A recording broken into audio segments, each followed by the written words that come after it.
Mark Williams, what did we learn?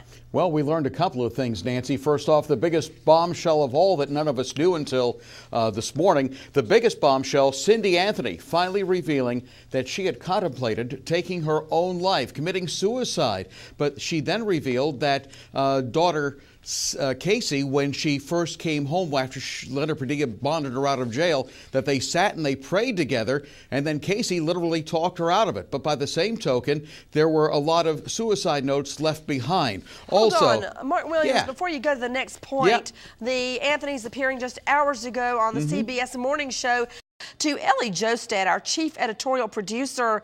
There were a lot of questions they refused to answer. It's almost by cue.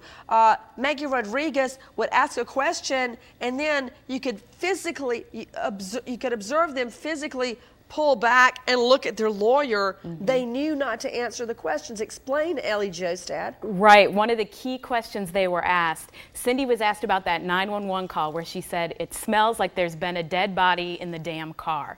Now, as soon as she asked that question, Cindy looked at her attorney. Brad Conway jumped in and said, "We can't discuss that. It's all going to come out at trial." And they also didn't want to talk about what questions Casey Anthony wouldn't answer. Cindy finally said, "Well, I do want to know more.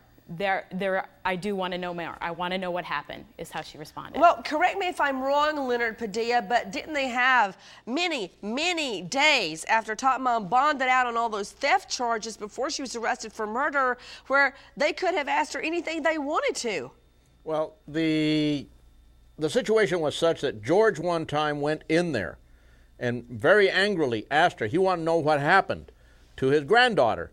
And Casey's response to it was, "Start acting like a father and not a damn cop for once in your life." And that was the hardest put questions that George put that day.